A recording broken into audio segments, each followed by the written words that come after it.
Hello, everybody. Welcome in. This is Chi-Town Weekly. Thank you so much for tuning in. I am your host, Adam Karnick. I am super excited to be spending my Wednesday evenings with you guys. We're going to be talking all kinds of things Chicago sports. Tonight I'm going to be talking about the Blackhawks. We're going to be talking about the White Sox. We're going to be talking about the Cubs. But besides that, we're going to be mixing in, while we do this show down the road, we're going to be mixing in some Bears talk, lots and lots of Bears talk. We'll mix in even some college sports from time to time. Northwestern, DePaul, Northern Illinois, they get in there from time to time. So welcome into IE Sports. Let's get going.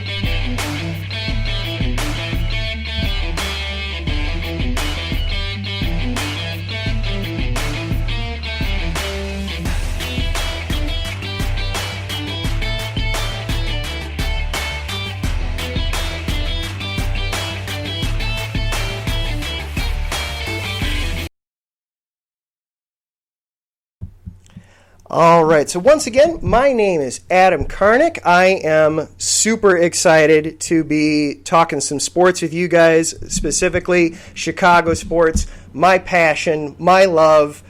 I have been a Bears fan since, I can't even remember when, and then I have grown to appreciate all the other great sports teams we've got in town, from the White Sox to the Cubs, adding in the Hawks.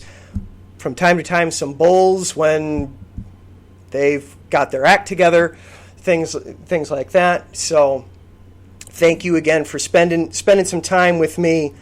You can follow me a couple different ways on Twitter. You can follow me personally at Adam_Karnick, Karnik, at Twitter. You can also follow along to all the shows we have here on IE Sports at IE Sports Radio on Twitter. And then also the show itself has its Twitter. The IE Sports is IE Sports Radio at Twitter. And then the show itself is Chi-Town Weekly. Weekly is shortened, WKLY, and then IESR, IE Sports Radio at Twitter. So you can follow along with the show that way. Of course, you can listen in on Spreaker. You can download the show, send it to your friends. When you're done listening, tell them, hey, give this a try. Or, man, can you believe this guy? He's really okay. And, hey, if you have a laugh at my expense, I'm glad I could entertain you.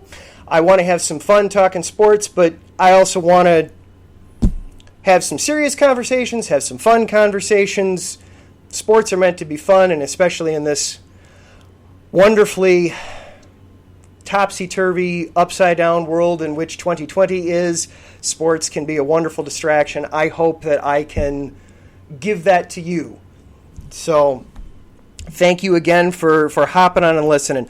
I wanted to start off first talking Blackhawks. We got to see the Blackhawks last night against Vegas. Boy, what a difference a few days and a different team can make, a different opponent can make.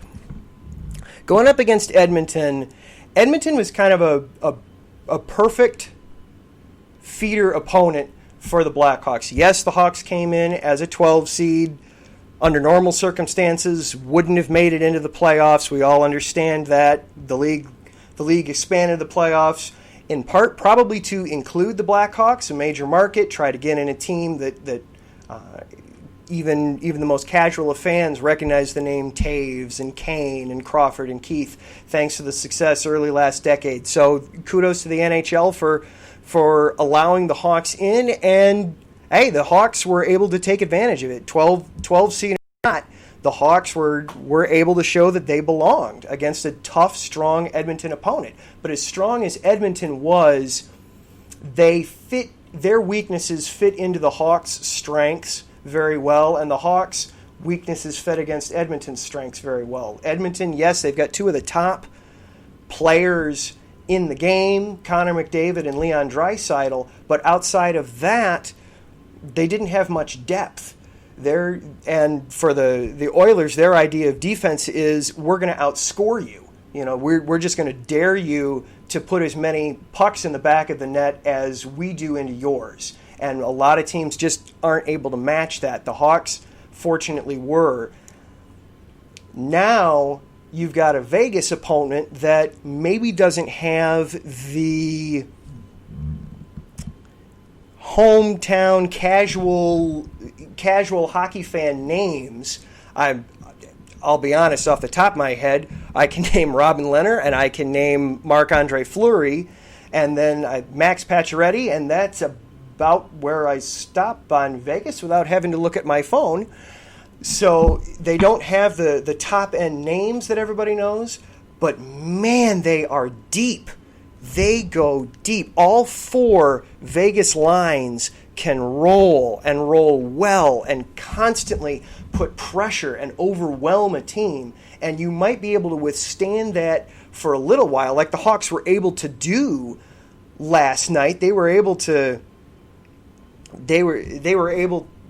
for a period, even partway in the second period, they were able to hold up against that pressure, against that relentless wave of constantly being in your defensive zone. But eventually, that takes its toll, and that happened to the Hawks last night. You know, that 3-minute span where all of a sudden the lamp was being lit constantly, two by Vegas in a couple of minutes, and then the equalizer, you know, the answer shorthanded by the Hawks. But for the most part, Vegas did what Vegas does. Vegas is very good at controlling the puck. They're very strong at holding onto the puck and playing offense and daring you to get physical with them and separate them from the puck. They're a very physical checking team, hard checking team, a lot of puck possession. And the Hawks just aren't quite built to go that deep. It was a great game for a while. I also felt like Vegas was a little nervous. They saw what the Hawks did against Edmonton and saw that the Hawks, if you're not careful, if you fall asleep or if you ignore the Hawks, if you look and see, oh, well, they're a 12 seed. Oh, well, they're an 8 seed, but really they're a 12 seed. We should be able to handle them just fine. If you sleep on the Hawks, they're the youngest team in the tournament. Taves will make you pay. Kajula, he's going to make you pay. Keith, that rest did some good for him. Having those weeks and months off did him some good. He can still come back and get you. They've got enough star power still that if you ignore them, if you sleep on them, they can get you. Vegas recognized that and almost played a little, I hesitate to say tentatively, but very guardedly. They wanted to make sure that the Hawks didn't turn it into a track meet. As we don't mind if the final score is 2-1 or 1-0. We just want to make sure that we're playing our game and not trying to react to Chicago's game. So Vegas did a really good job of that. They also, as Edmonton did too, they did a good job of containing the Kane line. Kirby Dach, Alex DeBrincat, and Patrick Kane. Patrick Kane's only got one goal in these playoffs so far. That's not Patrick Kane. Yes, Patrick Kane is in his 30s. He's been playing NHL hockey for a long time now. He's still got a lot in the tank. This isn't the Patrick Kane we're used to seeing in the playoffs. Only one goal so far, and it was a late one in the Edmonton series. I want to say it was Game 2 in Edmonton.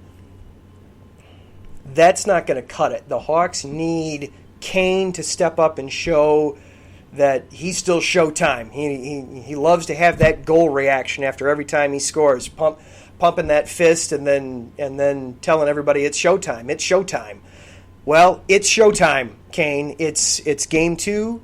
You've only got, of your second series, you've only got one goal so far. We know it's in you. I'm not saying that Patrick Kane is overrated or washed up or anything, but it's time to see that. And I think I suspect that we will. Sooner or later, you can keep Patrick Kane down, but you can't keep him out. I suspect that he will that he's got something coming up his sleeve very soon.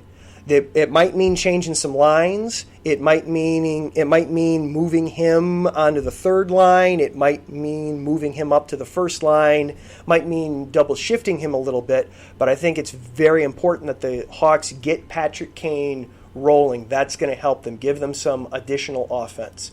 Because it is a young team. It is still a very young Hawks team. A lot of these guys, Doc, Boqvist, Kajula, these are guys that this is the first time they've ever experienced the playoffs.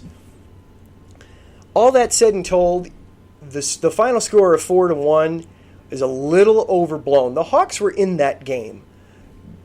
Crawford had a couple of shots that got past him, that first goal and that third goal in particular, where the third goal, right at the beginning of the third period, he stopped it, but it rode up his blocker and then trickled behind him into the net. Those are ones that I would believe that Crawford, more often than not, is going to stop. So the Hawks can be in this. And in hockey, so much more than a lot of the other sports, you've always got a fighting chance. You've always got a puncher's chance in hockey because it's so low scoring and because if your goalie can get hot, and we've seen Crawford get hot, you can from there, you can take a couple games and put some pressure on a team, and suddenly you're in a series, you've got some experience, you start, well, they're playing Vegas, sure, let's use a casino term. You start playing with house money a little bit, you get some confidence, and the next thing you know, these guys can start rolling. I don't believe that the Hawks are out of this series, but this Game 2 coming up tomorrow afternoon is going to be very crucial and very key for the Hawks if they want to stay alive in this series and give themselves a chance here. It was fun seeing Robin Lehner last night. They traded him away in February, and it was very cool to see, very appropriate that Vegas's first playoff opponent, if you will, in this series be Chicago. That was very appropriate. It was very nice to see Lehner out there on the ice again. Would have been nicer had he let in a few more goals past him or had his skate blade popped off one or two more times so that the Hawks could get one past him. But it was good to see him. Good to see him and Crawford going at each other. The two of them were good teammates while they were both together. So it's good to see them on the ice again. But this series could go very south very quickly for the Hawks. I do unfortunately think that ultimately Vegas is going to have more depth than Chicago to take this series. But Chicago's not out of it. This Game 2 coming up tomorrow afternoon is very important. And thank goodness it's an earlier puck drop. You know, these 9:45 puck drops are really, it's 10 o'clock puck drops. Those have got to stop. Come on, NHL, cut us some slack here. I know that Columbus and Tampa decided they wanted to play 3 hockey games yesterday for the price of 1, but the Hawks were still on the schedule super late last night. Anything you can do to help us out. So having an earlier puck drop tomorrow, I believe it's a 4:30, which in hockey parlance really means it'll be more like 4:45, 5 o'clock when the puck actually drops. Thank you for that. That's going to be so much easier on all of us to watch and enjoy this. So big game tomorrow for the Hawks. All right, one segment down. Okay, you're still here and listening. Thank you. I appreciate that. Up next, we're going to take a quick break, get some ads in here, and then coming up, I want to switch gears and let's talk some baseball. We're going to talk about the White Sox and surly old pitchers. Coming up next, you've got Chi-Town Weekly on IE Sports Radio. Thank you much for listening.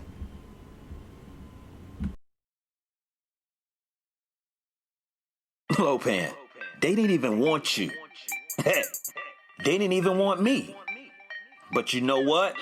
Right about now, they have no choice. Looking for the real sports talk? Talk that's for us, the people? Look no further. The Wait a Minute Show, a prime time sports comedy cocktail that tucks you in at night.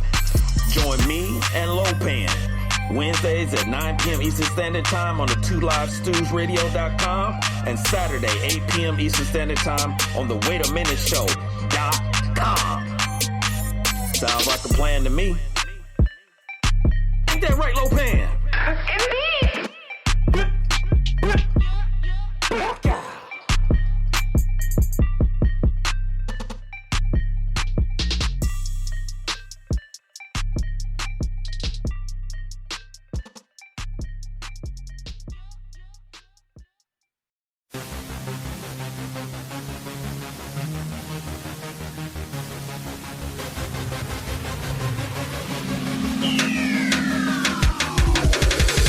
What's up, everybody? This is Taryn Rodriguez.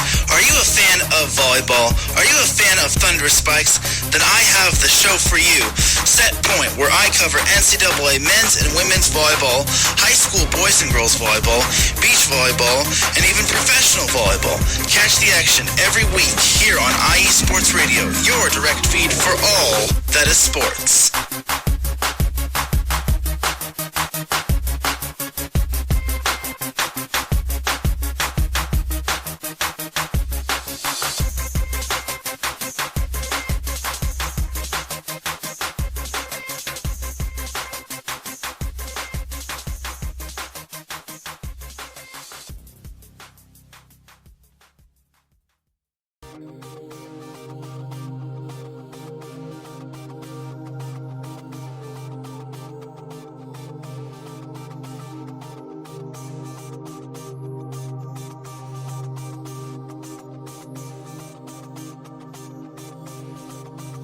Welcome in to the Neutral Zone. I'm your host, Robert Kavanaugh, and you're listening to IE Sports Radio. If you like big, nasty hits, if you like slap shots straight to the net, if you like it when the gloves hit the ice and the big boys get down, then this is your show on IE Sports Radio. This is the Neutral Zone.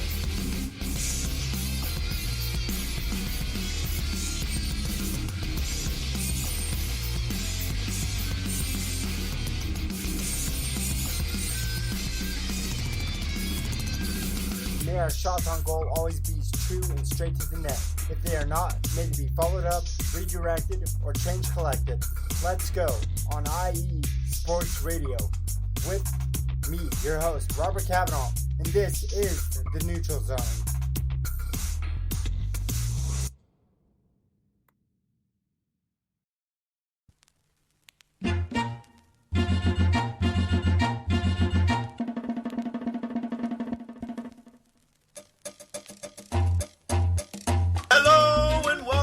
To the Soccer Scoreboard Show with your host, Gabriel Montoya.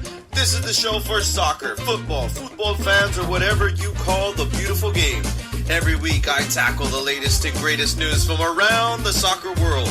From the English Premier League, to the World Cup, to MLS, Liga MX, and more. You can listen to the Soccer Scoreboard Show and our lineup of fantastic guests every Friday at noon here on IE Sports Radio, your direct feed for all that is sports.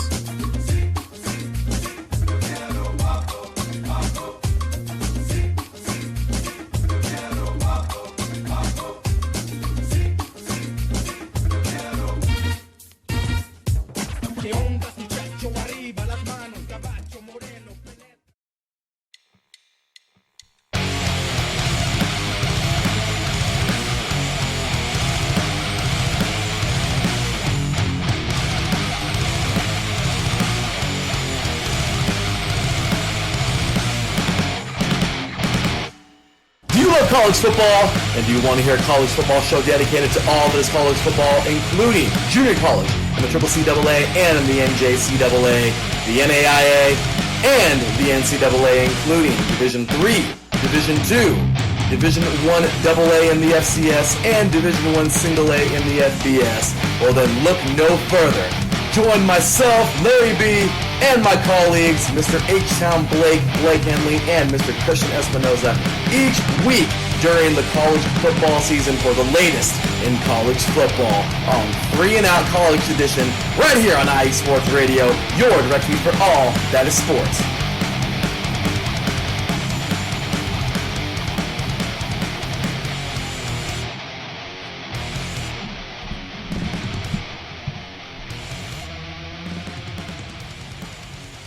And welcome back into Chi-Town Weekly here on IE Sports, your direct feed for all that is sports. Once again, my name is Adam Karnick. I am your host. Thank you so very much for tuning in and listening to me here tonight. All right, so we just spent a good 14 minutes talking about the Hawks, talking about some hockey. Let's move off the ice. Let's go on to the diamond. Let's talk Southside baseball and the Chicago White Sox. At the beginning of this truncated season, once they finally determined that baseball could get going, the White Sox were so exciting to look at. So many young players coming into their own that had come up together through the minors, ready to win now. Got people excited, got people thinking, hey, this could be the year. This could get people to remember that there's not just one baseball team in town, that there's the White Sox in town. We could win a championship. We won the championship in 2005, even though some four-letter television networks sometimes forget they exist. The White Sox are here. Then they get started against the Twins, and that series didn't look very good. And suddenly you got to tamp down those expectations. Oh, all right, what are we going to... Well, maybe they're not quite there yet. Then the offense explodes, and those bats come to life. Eloy Jimenez hitting dingers. Abreu showing that he's still a veteran leader with his bat, showing good work out there, playing some occasional first base. Luis Robert, my goodness, Luis Robert. I swear, every time he makes a great play, you'll see a ball get hit coming off of somebody's bat, and you think, oh, that's in the gap. That's a double in the gap. No doubt about it. We're in trouble now. And then the camera spins around, and Robert, he's already beaten the ball to the spot, and it's just amazing. It doesn't necessarily look like much on the camera when you're watching live, but then you realize, wait a minute, that ball's practically in left field, and he beat it there by at least 2 seconds. My goodness, he's fast, he knows where to go, he knows how to play the position, and boy, does he know how to hit the ball. Very exciting to watch. Guys are trying to throw breaking ball after breaking ball. It doesn't matter. He knows what to do with it. Very professional hitter already. Just super exciting to watch. And then they come down from that again, and you think, oh my gosh, are they gonna win again? Who do they have to play? They can't just play the Royals every single day in order to win games. What do they got to do to win some games here? They get into Detroit. They play a tough game, and then Dallas Keuchel, and I'll be honest here for a second. I come at baseball from an interesting spot because I root for both Chicago teams. I know that I probably just lost a lot of people right there by saying that. So thank you for still listening to me. I went to a Sox game first when I was a kid growing up. I went to go see the Sox first when it was New Comiskey, and then name change after name change. We all know the story. So I went to a Sox game first and loved it. Fell in love with the Sox. Watched the Sox. But then kind of grew out of baseball a little bit and just became more of I watch baseball, not necessarily the team. And then going to college in the western burbs, not far from Wrigley, it basically became, unless you were passionately a diehard of one baseball team, you kind of just became a Cubs fan. And that's kind of what happened. So I never lost my passion for the Sox. I never lost my appreciation for them. And I still watch them. I still enjoy them. But I kind of get assimilated into the north side too. So I come at it from both perspectives. Please don't hate me. I know for some people that just became poison. So please don't hate me. But then Dallas Keuchel comes in, and he reminds me of when the Cubs brought in Lester. That, okay, here's this veteran pitcher, here's this veteran presence, this guy that been there, done that, knows what's up, knows when to say something, knows when to back off. Well, a couple nights ago, he knew when to say something, and he made sure he said it. You know, talking after the first game in Detroit, quote, it just seemed like we were taking a night off. We can't afford that with a young core that we have here. We've got to show up every day, and even if there's no fans, we've got to make sure that we're ready to go. End quote. That's a hard thing to hear at any point in time, whether you're a veteran team, a young team, a winning team, a losing team. That's a hard message to hear. That's a hard thing to hear, but give the Sox credit. By golly, they took it to heart. The next day you were hearing everybody from Rick Renteria to Tim Anderson down the line, hey, message received, we hear you, we're going to pick it up, we're going to turn it around, and by golly, they have. The bats have come back to life. Went from 14 runs in a 7-game span to 15 runs in the last 2 days. And what you're seeing from guys, too, you're seeing more focus at the plate. You're seeing a better approach. You're seeing just a little bit more focus. And obviously it's paying off. Now, it helps that you're playing the Tigers. In a 60-game season, any team can be good, and the American League Central is proving that out, is showing that out, that anybody and everybody can be good. But let's face it, nobody's necessarily expecting, outside of Detroit, not many people are expecting a lot of great things from the Tigers this year. The Tigers were one of the teams that reportedly didn't want to have a season so that they could kind of keep their rebuilding thing going. They're saying, look, we're not ready to go yet. We're not there yet. So, yes, it's only the Tigers, but in a 60-game schedule, there are no off opponents. You can't afford to drop many games. You can't afford to have many games where you just kind of mentally check out. So, good for Keuchel to call the team out, first of all. And second of all, good for the team to respond to it. Keuchel also did it in the right way. He didn't just come off the pitcher's mound, go into the locker room, not say anything to anybody, and then all of a sudden a microphone is in front of his face and he just lets into everybody, and suddenly everybody's caught off guard and nobody knows what to expect. And oh boy, do you hear what Dallas said? No, what Dallas say? And then the team is finding out by watching their tablets or watching their phones or reading about it or hearing about it after the fact. He approached the team first.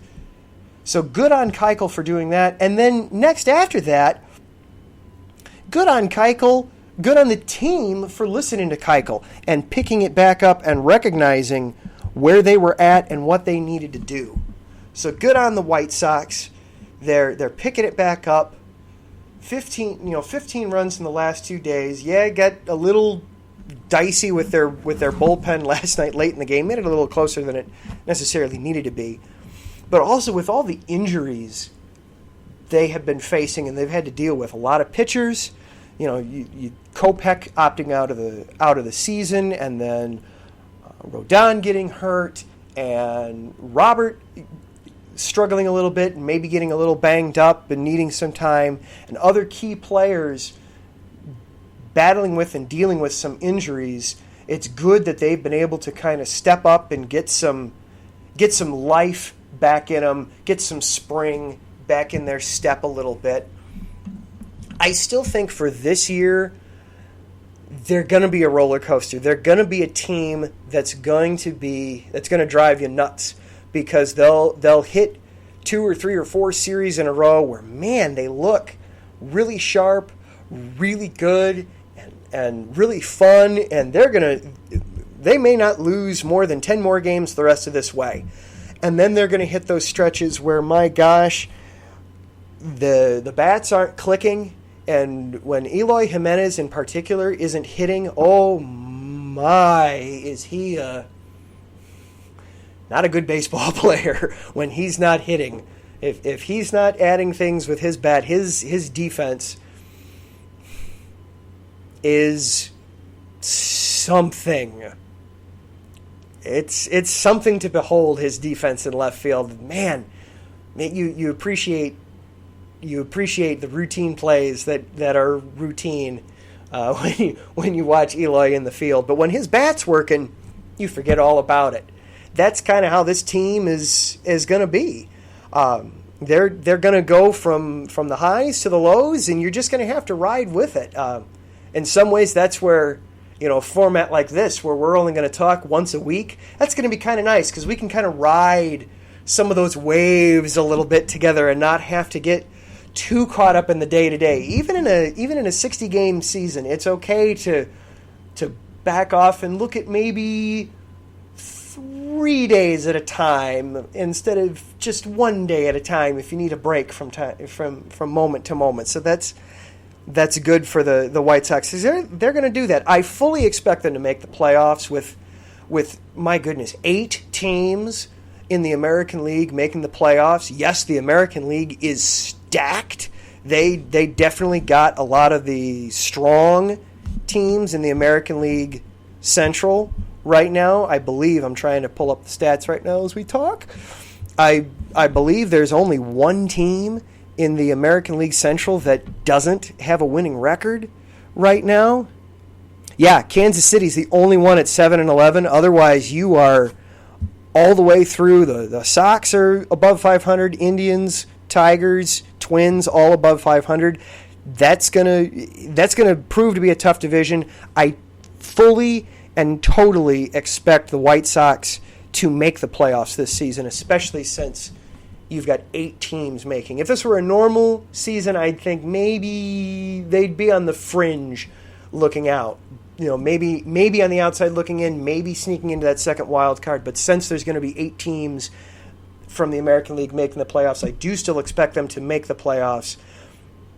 But be prepared for them to drive you nuts and make you want to throw your remote into the television one day and make you scream, "I'm the king of the world" the next, because they're gonna do that for you this year. All right. So, that was the South Side. Let's take a quick break, and then when we come back, let's talk some North Side baseball. There's lots to talk about there. You want to talk about winning percentages. My goodness, the Cubs have come out strong out of the gate. And then today is also a wonderful anniversary in the recent memory of the Cubs. I'm sure a lot of Cubs fans will remember it. We'll talk about that next. This is Chi-Town Weekly, right here on IE Sports Radio, your direct feed for all that is sports.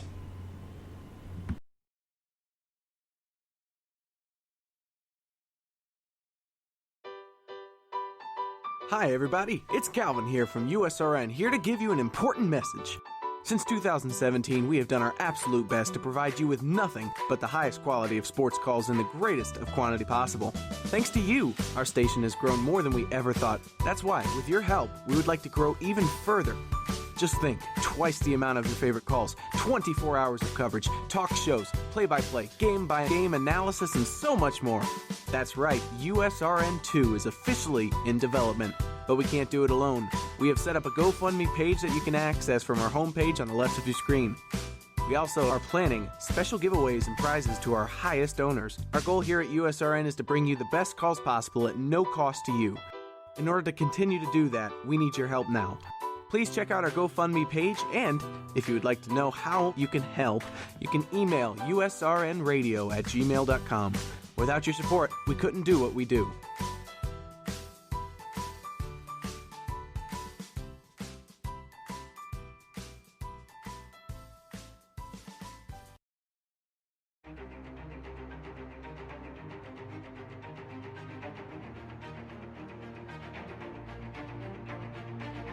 Hey USRN fans, do you have a product or company you are trying to promote?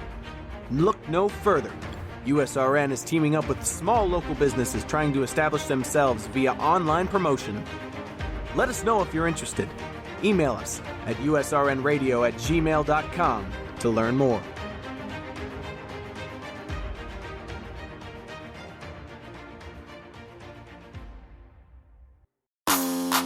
Ladies and gentlemen, hear me and hear me good. If you like sports, then you like the Wait a Minute Show. If you like comedy, then you like the Wait a Minute Show. If you like a different opinion coming from a different angle, then you like the Wait a Minute Show. So join me Saturday, 8 p.m. Eastern Standard Time with your host, Jelani J.B. Bodie.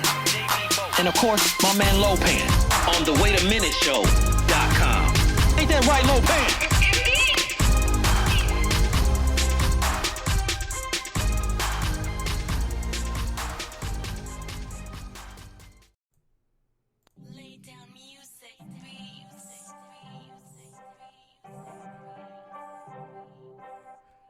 Hey, what's up, BS3 sports fans? If you love listening to the BS3 Sports Show, check out the weekend wrap-up every Monday at 12:15 Central Time, 1:15 Eastern, recapping the weekend in sports like you never heard it before. Comedy, interactive chat room, it's a must-listen. Weekend wrap-up on Spreaker.com, part of the X Squad. Check it out. You won't be disappointed.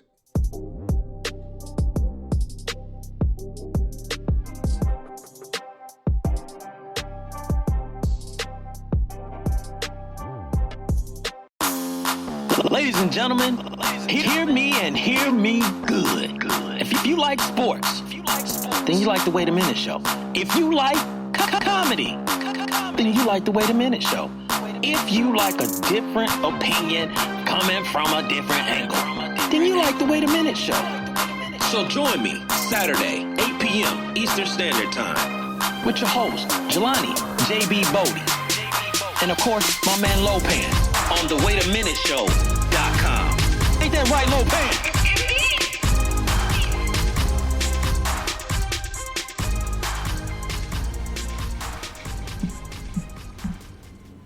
And welcome back into Chi-Town Weekly here on IE Sports Radio. I am your host, Adam Karnick. Thank you again so much for listening. All right, so we talked some White Sox baseball. Let's talk some Cubby baseball. 11-3 heading into the day. The best winning percentage, since we're in this, again, crazy world that 2020 has dropped us. We can't necessarily talk about records in baseball.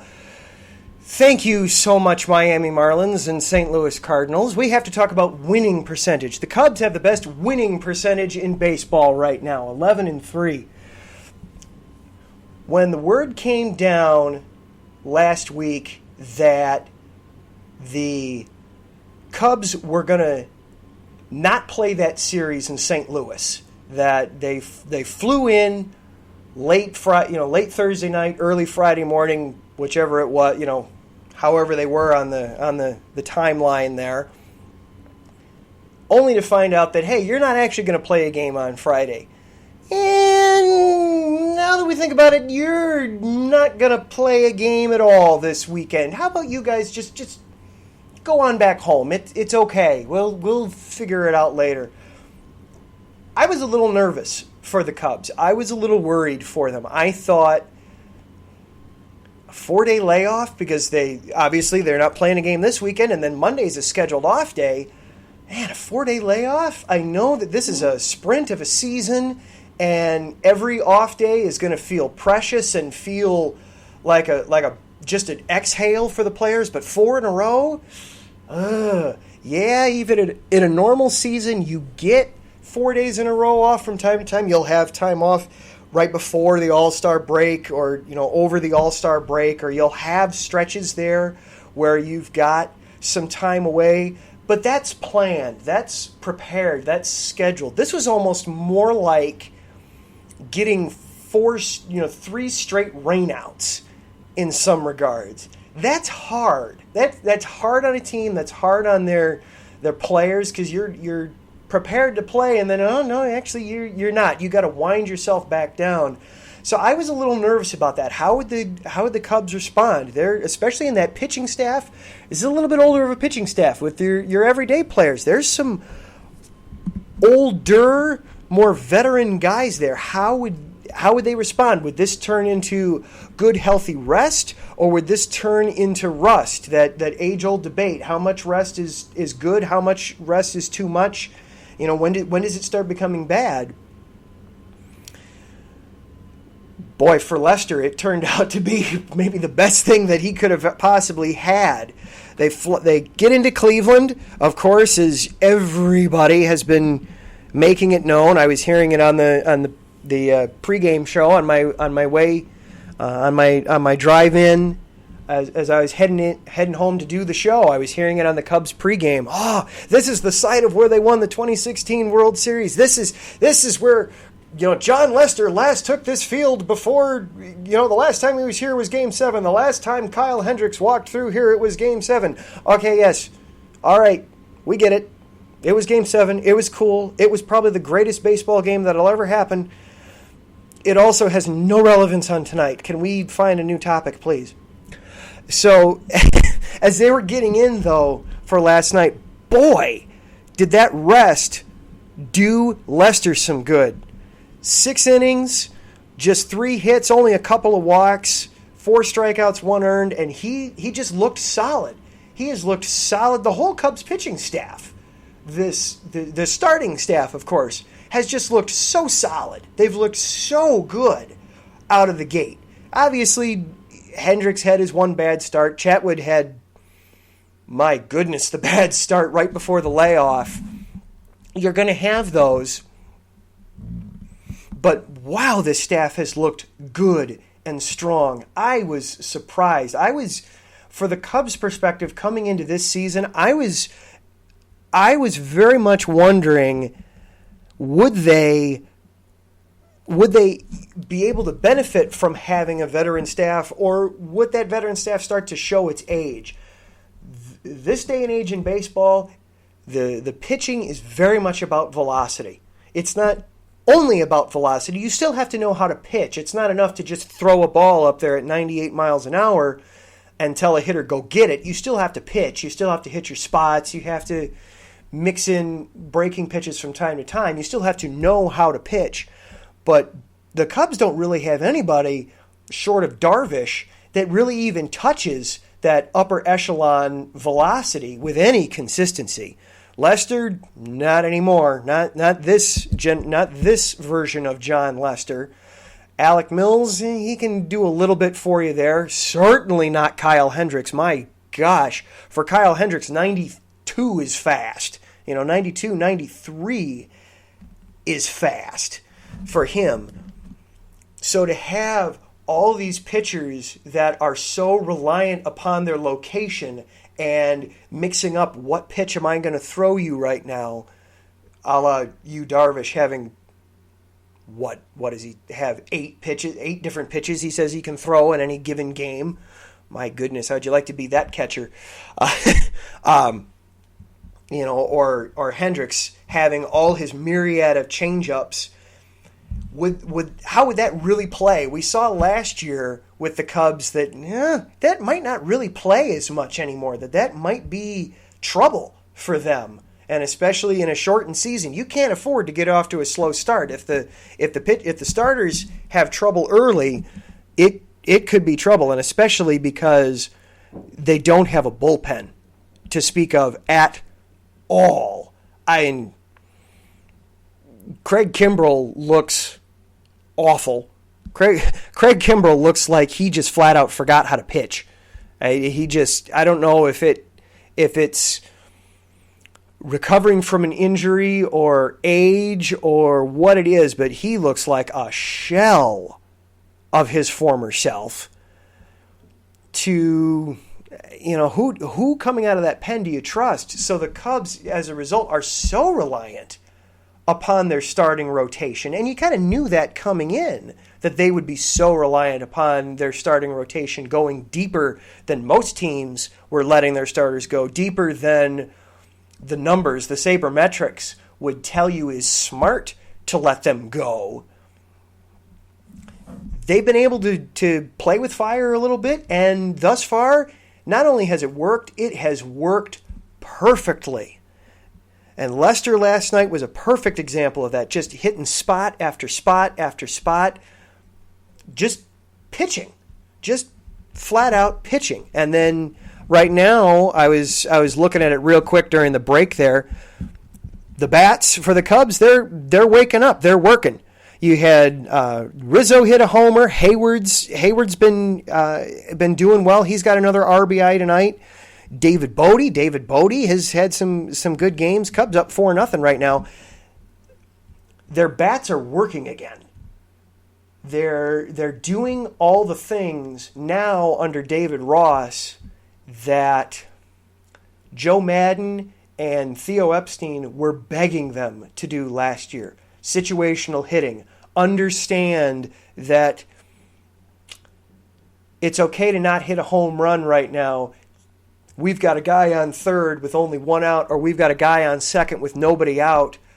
We don't necessarily need a long ball. We just need that guy to get home some way, somehow. They're starting to do those things. They're starting to recognize that. I don't know, is it just a change in the messenger? The message is the same ultimately. It maybe just needed to hear it from a different voice, having a different guy tell them that. And when David Ross was announced, man, that feels like it was a year ago now, but it really wasn't. It was only back in January that he got named. 2020, I'm so ready for you to be over.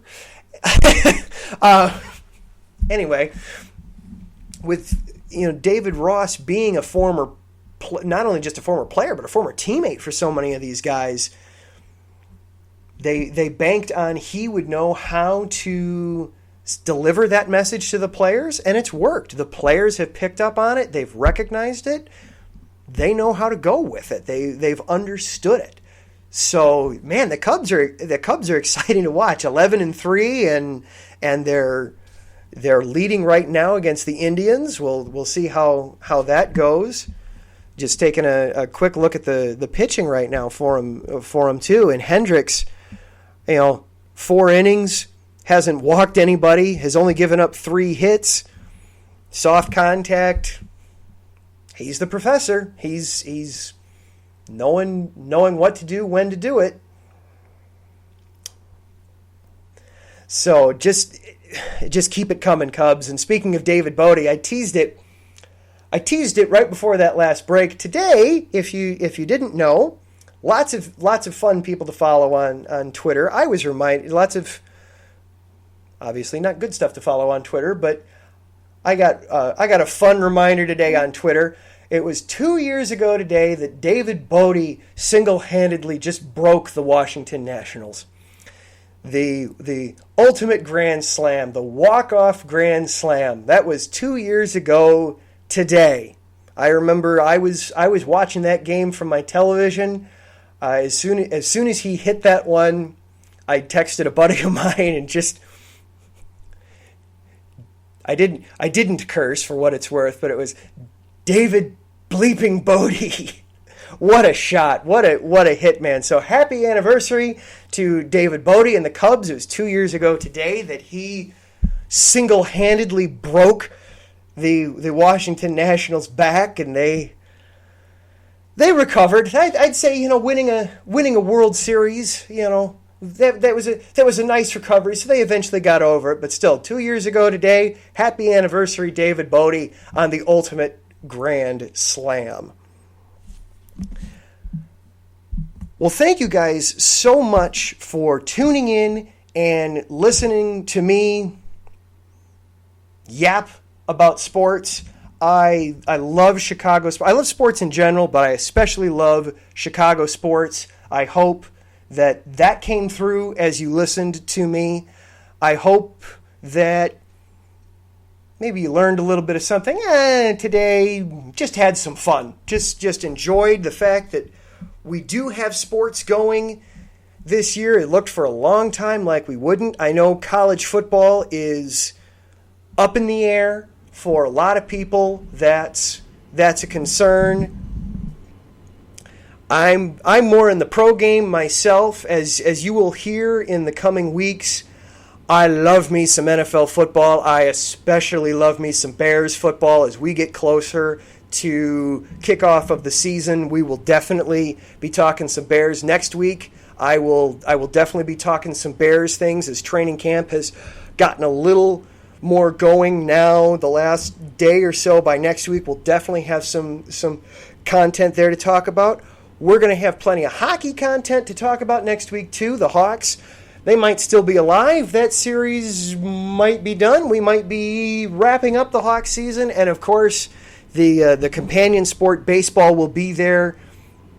I'm so glad that we just have some sports to talk about and enjoy as we get going with this show. I hope to entertain, inform, and if nothing else, give you a break from the important stuff, from the real life stuff.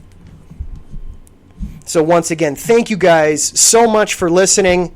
This has been a blast. I've got all kinds of things that we're going to be talking about in the next coming weeks. Lots to do, lots to talk about. And then I want to make sure that I get this on here correctly.